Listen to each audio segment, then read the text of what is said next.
Hello everyone, Terrence here with Hollywood Already Did It, and I just got back from seeing director Taika Waititi's newest film, JoJo Rabbit, and I'll give you my review after the jump.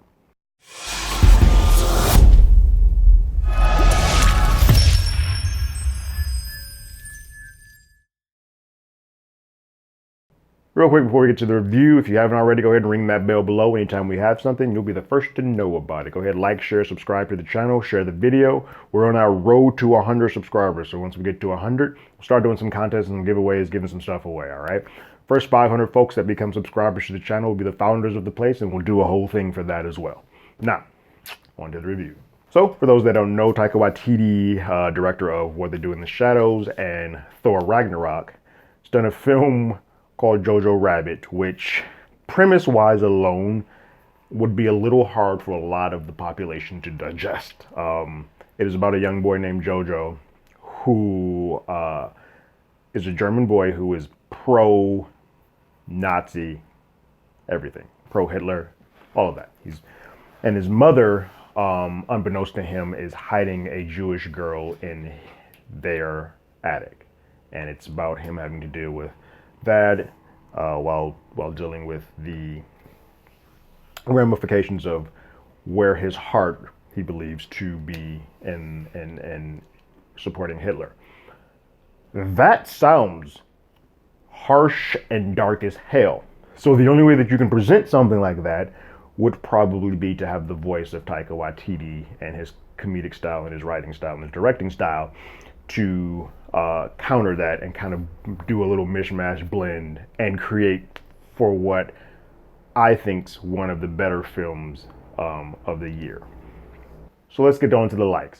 So first, I think this movie hinges completely on two things, and they're both in my likes. But the two things, one of them is the kids' performances. I think Roman Griffin Davis and Thomasin McKenzie do a fantastic job of being two kids in two completely different situations with this world, just life happening to both of them. And I think, I know a lot of people have a problem with like, oh, Nazis aren't funny and playing with Hitler is not funny.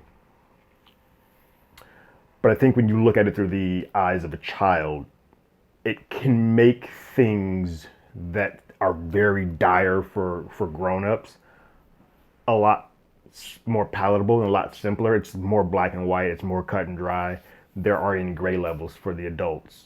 I mean, for the kids, like there are for the adults. And you get that with the adults in this film, but you're seeing it through the eyes of the kids. And I think that is a smart way to go through. And I think both of these kids hold their weight up on both ends of that to kind of show the dichotomy of both sides of a young Jewish girl in this time and a young kid who is raised to think that this one way of life is correct and that Jewish people are evil demons with horns.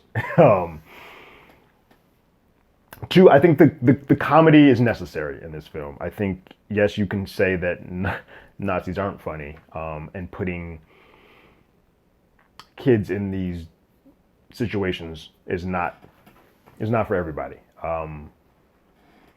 But I think Taika's voice blends well enough to show you where the comedy is, show you where the heart is, and also show you where there's some touching and sad and poignant moments in this film. It's at its heart, this is a coming of age story. Look, I know for some people just looking at Hitler on screen is like a big, oh God, no.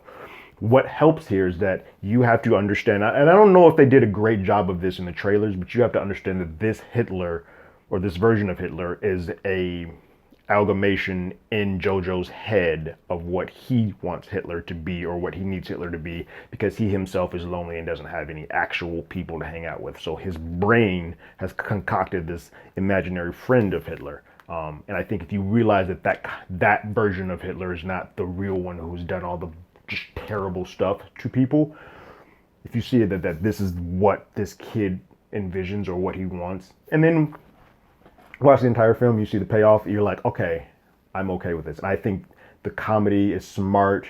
You get the good, the bad, the ugly, the people who are indifferent, the people who are on both sides. And I think there's a perfect blend of a film that I don't know if anyone else outside of Taika could do. It has a little bit of Mel Brooksian comedy at first, but then it swings and becomes a little bit more serious in that, but still drops hints of that in there just to let you know that, like, yes, this is starting to get a little bit more serious, but don't forget that we are still doing this through the eyes of a kid. And I was in love and fascinated by that. Third, and I kind of touched on it with my second, I think the heart of this film and the earnestness of this film, doing it through the eyes of kids, rings so true to me. Like I smiled from ear to ear when this movie was over.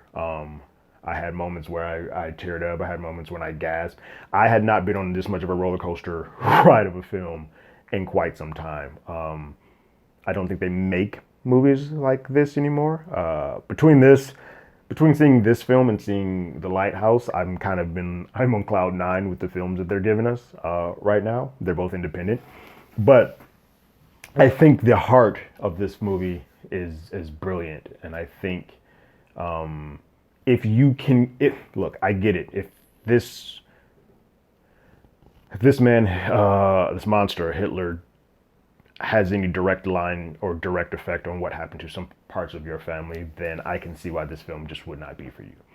If you can get past that and watch this film for the coming of age story that it is, I think you will see that there is a heartbeat to this movie that is palpable. And I don't know if you can really recreate this without, unfortunately, doing some of the things that you need to do to put the breadcrumbs on the table. So my dislikes. Look, I really don't have any dislikes. This is in my top 3 films of the year. Just to kind of give you spoiler alert for my top 10 lists or whatever top 5 lists that we do at the end of the year. So I don't really have any dislikes. I can see, again, people saying that Nazis aren't funny. You're not going to get any arguments with me. They're not. I think there are ways to do it that can be. And I think if you know Taika Waititi's actual lineage, I think he has a little bit of legway or segue to kind of play with this more than, say, I would. The same way if someone was doing something where there were slave owners being portrayed as a funny person, if it was a black person doing it, I think you should give them a little bit more leeway to do it. He is a Hasidic Jew. So I think that's part of it. I also know that some people are going to have some problems with their blatant moments of endangerment of children. And sometimes it's done for laughs. The problem is this stuff was done in real life, and there were endangerment of children in real life. That was not funny, and that was very serious. I think you need to, for this story, see that, yes, while that stuff is still serious, and there's moments where they take the time to show, oh crap, this is actual war that we've put our men, women, and children into. You still need to see it from the eyes of a kid, because like some of this stuff is just utterly ridiculous that you have these folks going through. I think all of that is important. This movie is not going to be for everyone. I get why Disney is doing the slow rollout. They're taking their time. They're saying, all right, we're going to do it and blow it up because they want word of mouth to tell people, like, no, I know what this looks like. This is actually a really good film. You should see this. It's just a hard sell for a lot of people for obvious reasons and understandable reasons. So we're doing this on the scale of Time Stone. I never need to see this movie again. Once is enough, or play it again, Sam. I'm gonna, obviously you've heard me revel about it for so long throughout this review. So play it again, Sam. I'm probably actually going to go see this movie again. I'm gonna take my wife because I went by myself. I think she should see this film because I think it's very endearing. It's heartwarming. And I'm kind of sad. This is going to be a bit of a tangent, but I'm kind of sad that Disney owns Fox now, because Fox Searchlight has put this film and Ready or Not out, and those are two of my favorite films of the year. And I think now these smaller budget films that are doing something different or saying a different story or doing something in a different way that don't fit the cookie cutter, we need to do 4 quadrants, all of the family needs to be appeased by this film, or we're going to piss a couple of people off by making this film. I don't think we get those type of movies anymore, because that's just not how Disney operates. And this is somebody who, I'm going to see Star Wars. I love every freaking Marvel film. I just also, while loving those, I want to have some of the meat stuff too on the side. But that's a tangent. Talk about that at some other point in time. If you haven't already, you can follow us on Twitter at HollywoodADI. We also have an email. You can hit us up at HollywoodAlreadyDidIt@gmail.com. We also have a podcast with the same name that is on Google Podcasts, Apple Podcasts, Spotify, anywhere that plays podcasts. We're there. Last episode, we talked about the Watchmen pilot that just dropped on HBO. And this week, we're going to be talking about Terminator. Like always, I got my ticket. You got yours.